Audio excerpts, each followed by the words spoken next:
Hello, everybody. My name is Amanda. I am literally wearing my pajamas. This is unscripted. I just got the idea to do this video within the last 60 seconds, so this might go terribly out of control. I don't know. So there's that disclaimer. Did I say I was 24? I'm 24 going on 25 this year.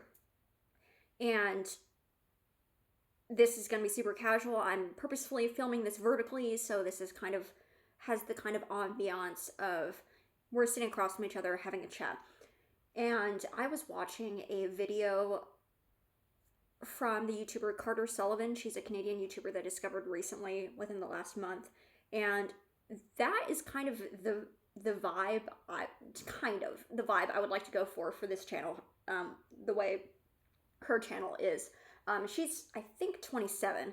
I was just watching her 2025 reset video, and I'm not talking about my goals for 2025 or anything like that in this video, but it just made me reflect on how I want to connect to others using YouTube.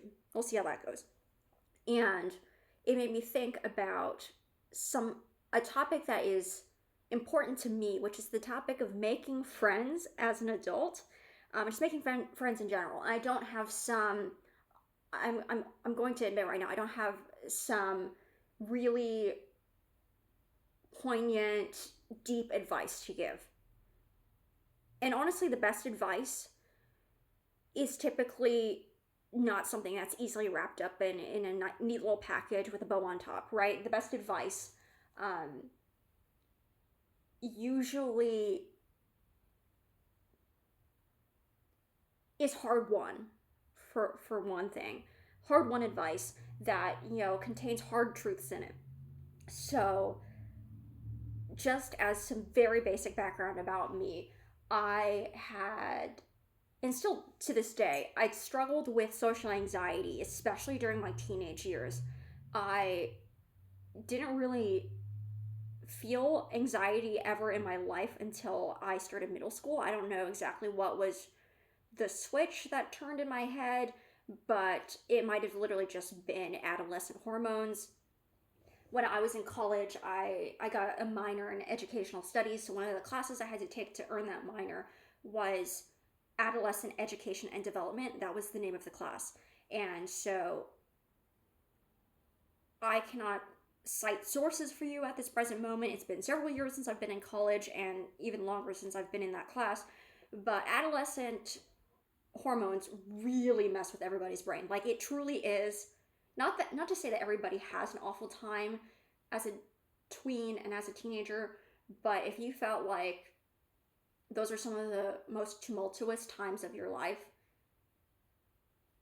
being like the ages of 12 to, I don't know, 18 or something, then you're not alone. The hormones really mess with everybody, mentally, spiritually, emotionally, all the things, physically. And I think literally just one aspect of it is adolescent hormones that made me start experiencing anxiety for the first time. But I started experiencing anxiety in the 6th grade. And I'd had friends when I was in elementary school, and they were always the type of friends, like, I got along with them really well, but they were always the type of affiliation friendships. They never went too deep. I heard the term affiliation friendships, well, technically read the term at some point online, probably in some like pop psychology article, or like the BBC or something. And I really like that term because it's an affiliation that keeps you in the friendship with those people. For example, you're in the same class, that's an affiliation that you have. Or you work in the same place. You go to the same club. Frequent the same bar.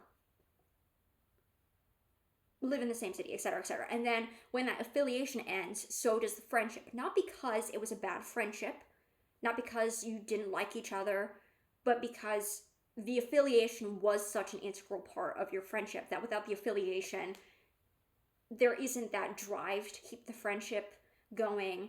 There isn't enough in common, maybe,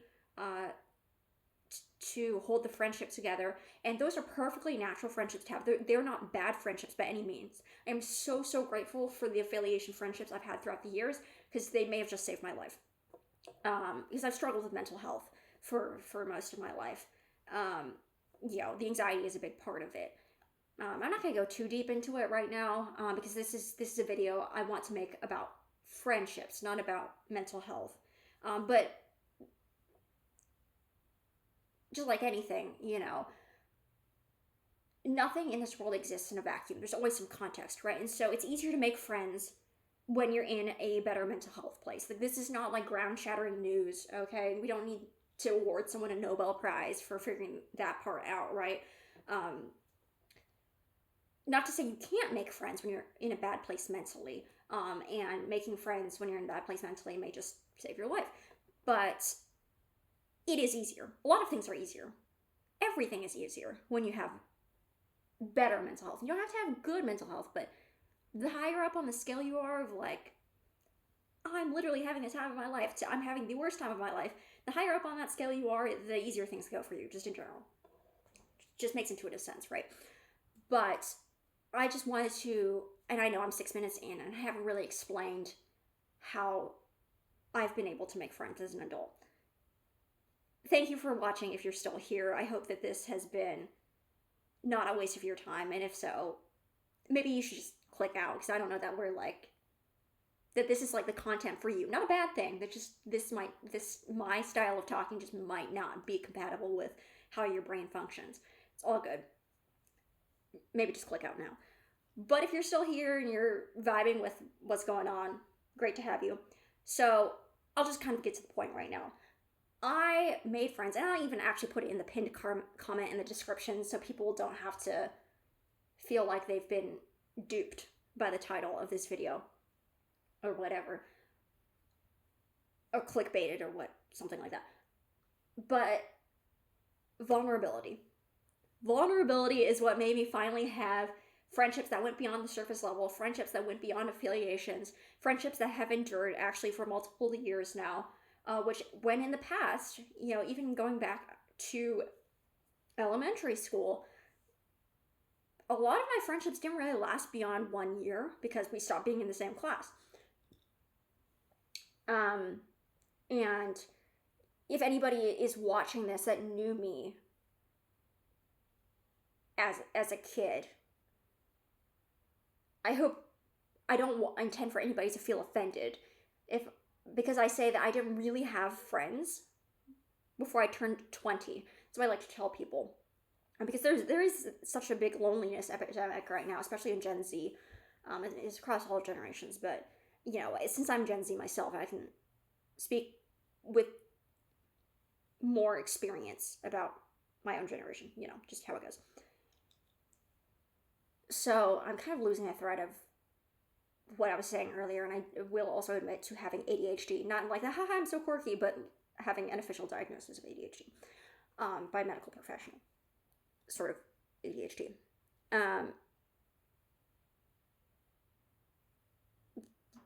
Oh yes, I was saying I hope nobody gets offended. The friendships I had before I turned 20 were more surface level, which I don't think anyone would disagree with who was friends with me before I turned 20. I truly, intentionally, I'm not really knowing this at the time, but I was constantly sabotaging myself by not being vulnerable with people. And you might be thinking, well, what does that even mean? What is vulnerability, Amanda? How are you defining vulnerability? I have always been a quiet person. I'm an introvert, and I'm deeply introverted. I know that most people are ambiverts, so we kind of switch depending on the situation. That's how most people function, and that's perfectly normal. That's average. We might be kind of on the scale one way or another. Like, we tend to be more introverted, or we tend to be more extroverted, but most people are just kind of somewhere in the ambivalent middle. I am somebody, not to like call myself as like, oh, look at me, I'm so unique and quirky. But I'm somebody that's definitely firmly on the more introverted side of things. I don't claim the word ambivert. I'm definitely introverted. Intensely so. because social interactions just tend to exhaust me so much. I like interacting with people. I work in education. Uh, but I just get so drained from it. Um, and I have a higher tolerance for my own solitude than I think most people do. And that's not a good or bad thing, it's just who I am. Anyway, I sabotaged myself so much when I was younger by just not telling people about myself. And this went beyond shyness and introversion.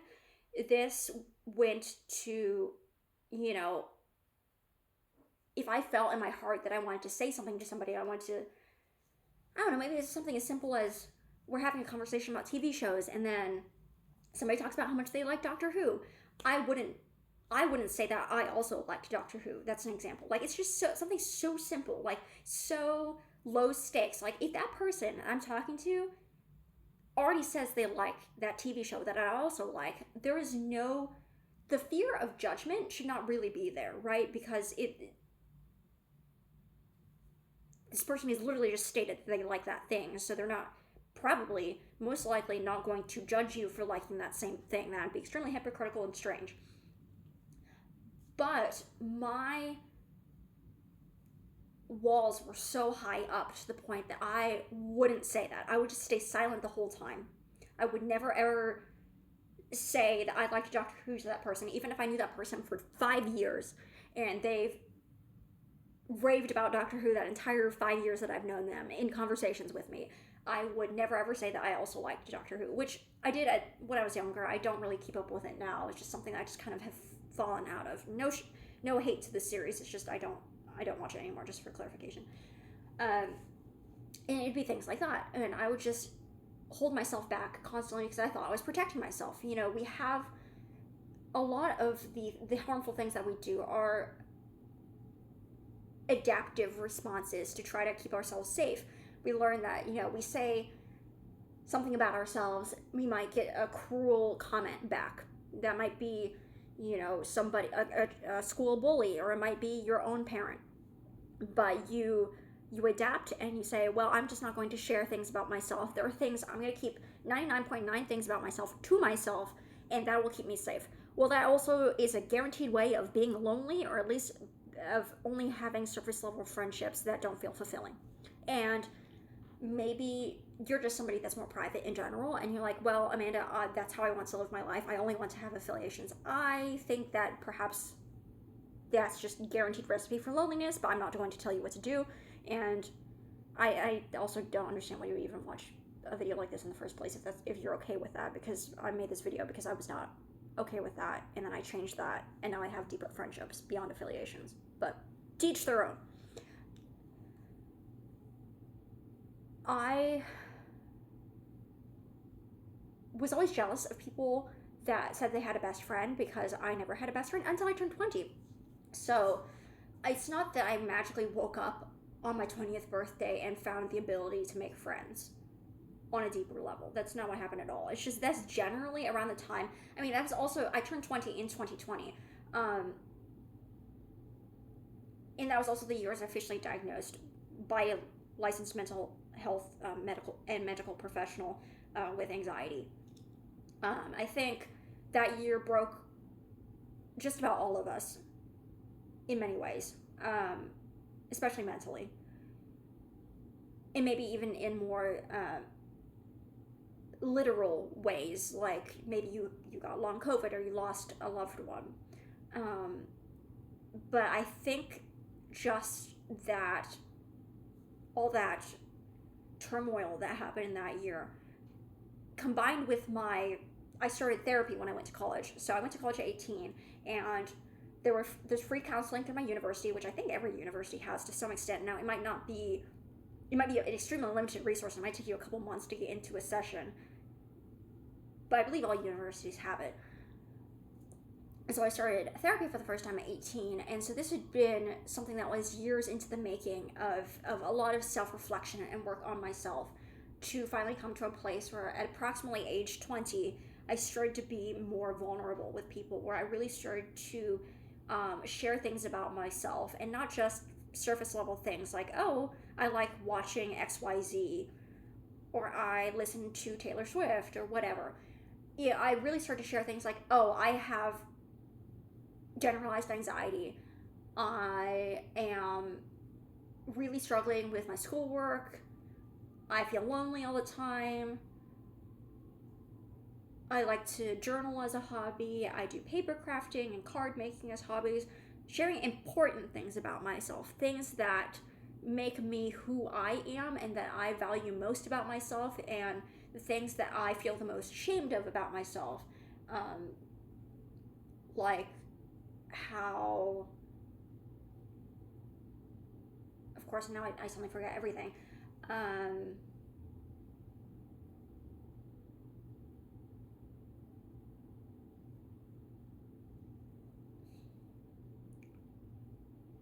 oh, like I horribly procrastinate, which I know is such a common experience. That doesn't sound that deep, right?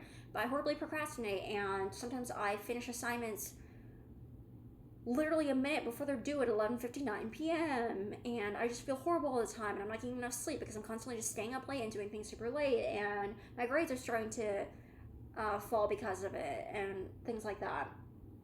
And just letting people see these things about myself, telling people these things about myself, the good and the bad, that's how I start to actually make lasting friendships.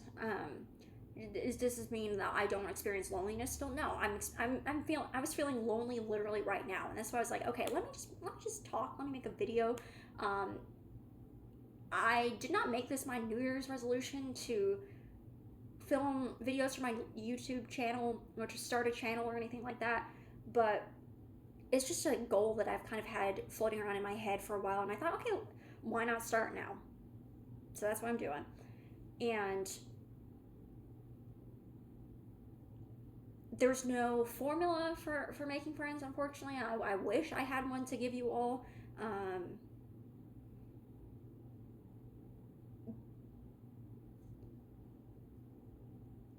It's literally just sharing with people the parts of yourself that you like to keep hidden. The people that matter will not be hurtful to you if you share things that are, even if you share things that are negative, like, okay, now if you did something truly awful, like you bullied someone in middle school so bad that they had to drop out and become homeschooled or something like that. Okay, that's pretty bad. Now, I'm not saying you can't reform from that, because you absolutely can. But if you tell that, if you say that you did that, and you tell someone, any same person is gonna be like, oh, that's a horrible thing. They're not. Now, an open-minded person will be like, okay, well, I'll keep that in mind. I'll keep that nugget of information in mind, and I'll also withhold judgment and evaluate how you are as a person right now. But they'll also say, okay, that's a really horrible thing to do. I'm not talking about like the right people in your life, the people who love you will still call you out on your BS. They will still say, okay, this thing that you're doing isn't healthy. This thing that you're doing isn't very ethical. This thing that you're doing isn't very efficient, whatever.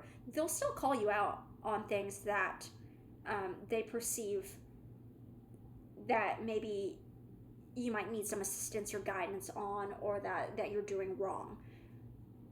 But they're not going to, call you names about it. They're not going to belittle you about it. They're not going to try to beat your mental health into the ground. The people that matter will accept you with your flaws as you are right now and not make you into a project to fix. Because that might seem like love if someone's trying to fix you, but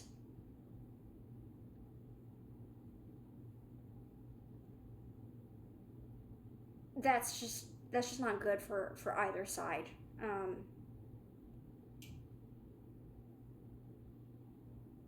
Because people have to want to change in themselves, and so trying to change someone else is just kind of like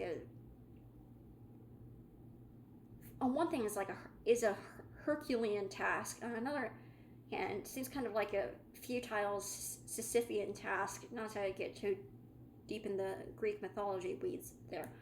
But, yeah.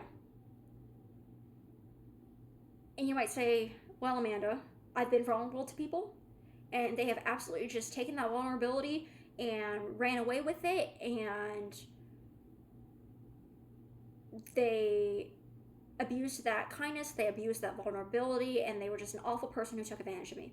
And that is the risk. That is the risk that you take by being vulnerable. But in this life, you do have to take risks in order to get any rewards. It's just the way things go. Like, to heal from anxiety, you have to do the things that are making you anxious. You have to go through exposure to those things. It's just the way of the world. Like, to get immunity from illnesses, you gotta get the illness or you gotta get the vaccine. And I say get the vaccine. You cannot become stronger without facing the fear first. It just doesn't work like that. You're not going to get muscles without doing the workouts, you know. So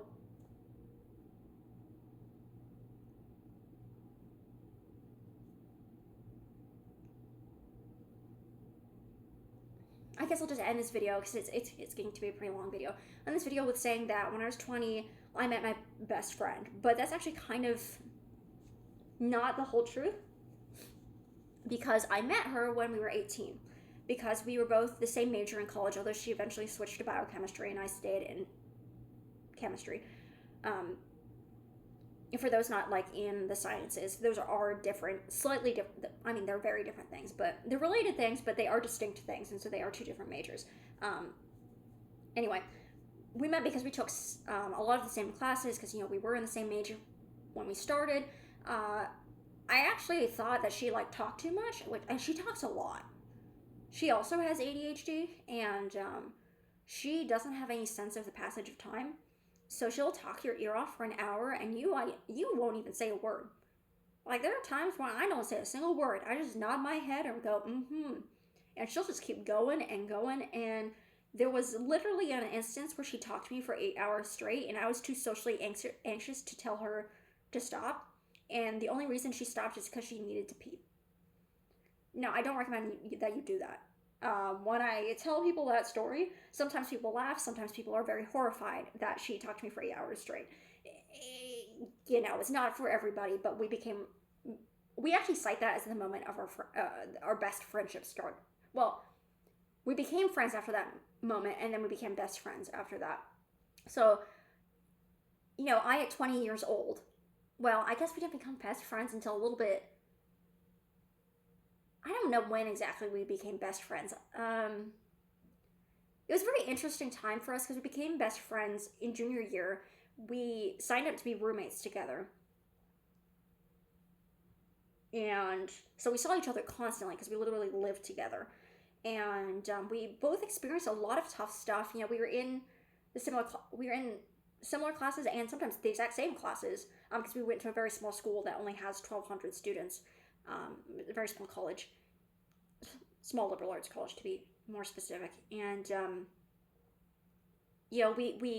we bonded through going through studying together, working on projects together, things like that. But also our friendship was really forged in the fire because we also started to undergo a very Lemony Snicket series of unfortunate events, where it doesn't even sound real. Because we started rooming together in the fall of 2020, right? And we become so close that, I tell her that my family doesn't celebrate Thanksgiving. It's never been a tradition for us. And so she, with her family's permission, she asked her parents first. She's like, you can just come home with me for Thanksgiving. And remember that we're living together, and this is 2020. COVID and all that. And so because we were living together, we were already in the same family unit, quote unquote. So we were unmasked around each other all the time. And by visiting her family, her parents and her brother, then we were they were becoming exposed to us, and then we were exposing them, like, to potential. Luckily, none of us got COVID from that. Like, that was a very safe, healthy Thanksgiving. But I guess we became best friends pretty quickly because she invited me to her family for Thanksgiving, and I'd like to say I've gone to her family for Thanksgiving every year after that. But I moved out of state in 2022 to go pursue career and higher education and stuff like that. So I haven't gone to Thanksgiving every single year since we became friends, but I actually have gone to Christmas at their house every year since we became friends. So today was year 4. I mean, not today. This past Christmas was year 4 of me going and spending time at their house for Christmas, and not just like Christmas Day. Like, I literally spend about a week at their house, including Christmas Day and Christmas Eve. I've done that in 2020, 2021, 22, 23, and 24. Actually, that's 5 Christmases. Huh. I just thought, 24 minus 20, that's 4 years, but it's 5 Christmases because we became friends toward the end of the year. Anyway, so we became close through things like that. Literally spending the holidays together, but we also had a lot of other things go on. Because I referenced unfortunate events earlier, right? We both individually went through a bunch of different unrelated health issues. She discovered that she had hip problems. I don't even know the medical terms. At one point, I could have recited them to you. There was a lot of complicated things that were going on with her hips, so she had to have hip reconstruction surgery. And so she was gone during half of the spring semester, and then she came back in the fall semester, but of our senior year. But she was literally in a wheelchair for a while. I don't remember how long, and I literally had to push her around sometimes when it was like a really steep hill. And I actually acted kind of as her caregiver in some respects. And then I was in the hospital 2 different times the fall of our senior year for a freak medical incident that happened twice. And we also had a mildew infestation in our apartment, so our university had to rehouse us while they were dealing with the mildew. And I don't know why they didn't just give us a new apartment, but they dealt with the mildew, and then they temporarily rehoused us, dealt with the mildew. Took them, I think, like 40 some days to deal with the mildew. Not because they were like dealing with it regularly or anything like that, it's just because they were dragging their feet.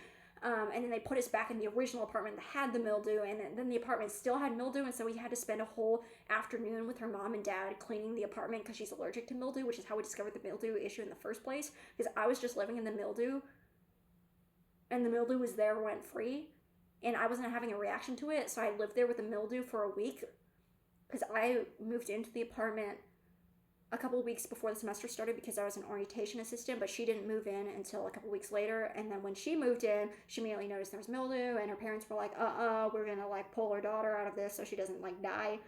And we had to like fight with the university to convince them of this issue, and for them to give us alternative accommodations, because they were just like, just like go to a hotel for a little while and we'll like send somebody to clean it up. But we're like, this issue is so massive, you probably need to call in like a third-party contractor who specializes in cleaning up, fungus or whatever mildew is. I think mildew is fungus, don't quote me on that. And yeah, it's just this whole involved process, and there were lots of other things that went wrong during our 2 years of college that we were friends. I can't remember all the things that went wrong. So many things went wrong.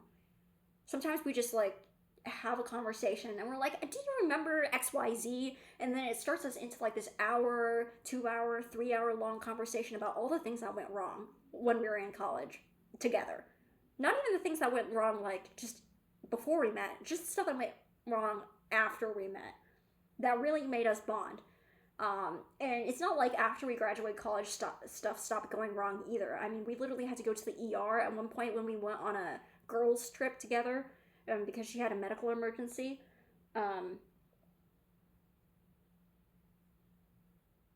So many things. And literally just there was another crisis that happened. It wasn't a medical crisis, but there was a minor crisis that happened when I was at when I was spending time with her family this past Christmas. There was a yeah, I'm not gonna go into like the details because like it's kind of it's not personal, but I don't want to like tell someone else's story. So I'm just gonna like not give details about it. But yeah, and then my flight got delayed, which wasn't like the flight getting delayed isn't that bad because it just meant that I like stayed a couple extra days with her family because I already had time off of work. I didn't have to take extra time off of work. I just planned on spending a couple days alone in my apartment um, after I came back from visiting her family, and so it just ended up I had less days alone. It wasn't like that huge a deal, but like my flight gets delayed. Like, come on, things always go kind of way off course when we're together. Not because like not that things only go off course when we're together. Like when we're apart, which we usually are because I moved out of state um, after I graduated, and we were supposed to have the same college graduation year, but all her health issues um, made her have to take medical leave. So she graduated 2 years after me. Um, no, stuff has still gone wrong when we're like apart and like not even in the same state. So it's not like we're just like disaster magnets or anything. It's just like we have so many shared experiences of going through hard times, like the mildew incident, and caring for her during her health issues. I mean, I'm not saying when I say caregiving, I'm not saying I was like bathing her or anything like that. It's just like sometimes she couldn't get out of bed because she was in so much pain. So I'd bring like her food to her, and I would bring like her medications to her and things like that, and like grab her glasses of water and carry her books for her or something like that.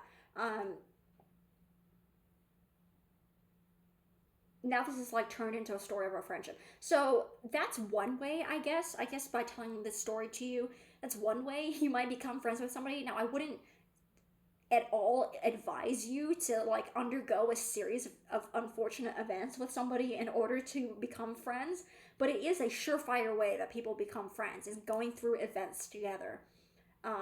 A more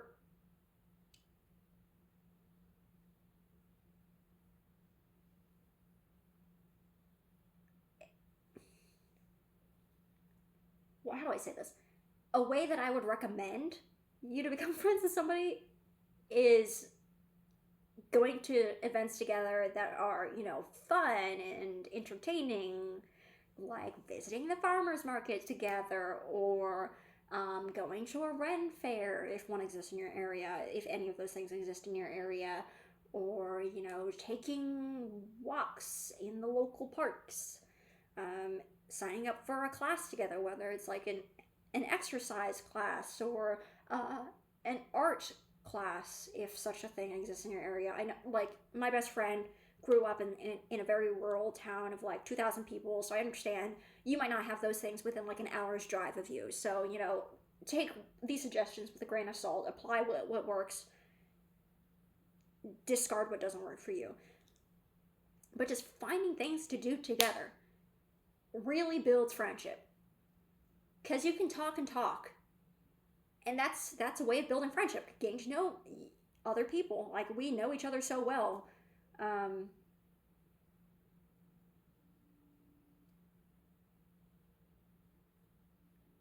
I was trying to I was trying to come up with an example of how we know each other so well, but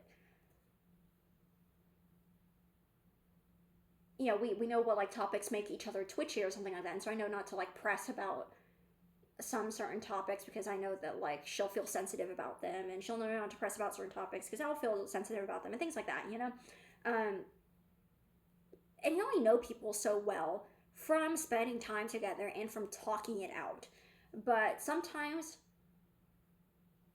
you just gotta get out and do something. It might not even actually have to be literally out. You might stay at home in your apartment or the other person's apartment, and you might just play board games. You might just get a 1,000-piece puzzle and start putting those pieces together. You might watch YouTube tutorials or Bob Ross videos on how to paint and just start painting. It doesn't have to be something that's expensive, and it doesn't have to be something that somebody else hosts. You can start these things, but just having those shared experiences add some variety, add some bonding moments, and lets you see how another person interacts. Like, does that person start uh, insulting your artwork when you paint something? Uh, it, I don't know. That's just like an outlandish example, but like, if they do, then that's probably not someone you want to be around. Probably just cut that person out. Now, like, I will, like, I'm not saying that, like, it depends on context, right? Like, I'll insult my friends because, like, we're friends, and, like, sometimes we're just, like, ribbing each other, right? Like, if your friend insults you, it doesn't automatically mean you should stop being friends with them, because it depends if they're doing it as a joke or not. But, so, everything, take everything with a grain of salt. It has to be in context, whatever.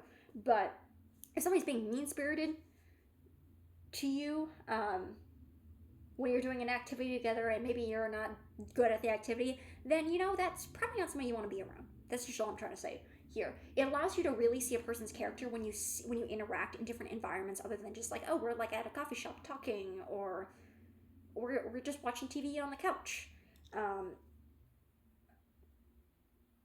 By going and purposefully involving yourselves in different contexts and situations, you'll see whether this other person is a good person, for one thing, but two, whether you two are compatible as friends, because you might both be good people individually, but maybe just together, maybe you just don't jive that well.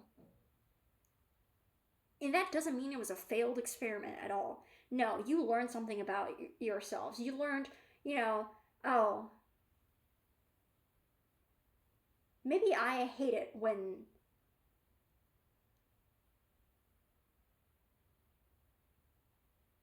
I have someone in my life who um, always shows up an hour late to something, to events. Maybe you're like, I just can't be friends with that person because they're an hour late to everything, and it gives me anxiety, and I can't function like that. Maybe they're a perfectly fine person, but they do that thing and they're never gonna change. Then now you know that about yourself. You just can't handle being in a relationship with somebody who's super late to stuff. You've learned something. You hopefully had some enjoyable times together, and that's not, that's just part of life. It's not a failure on your part. It's not a failure on their part. It's just learning and growing. But yeah, I think I've talked for way too long. This was really just meant to be like maybe a 10-minute video tops. So I hope that, one, that anybody has watched all the way to the end. If you have, if you could just leave a comment saying that you watched all the way to the end, so I know whether like anybody did. But also I hope that some part of this was helpful to you, and maybe if the only part that was helpful, maybe you didn't get any advice or words of wisdom from what I said, but if you just felt a little bit less alone because you had somebody yapping at you for 40 minutes, then I'm glad that I was able to help you alleviate that loneliness even just a little bit. Because that was one of my goals for making YouTube videos, is just help people feel less lonely, because I know watching YouTube videos helps me feel less lonely. So I hope you have a great start to 2025, or, if you've been having a hard time recently, that something comes up in your life soon that helps you smile. All right. Talk to you all later.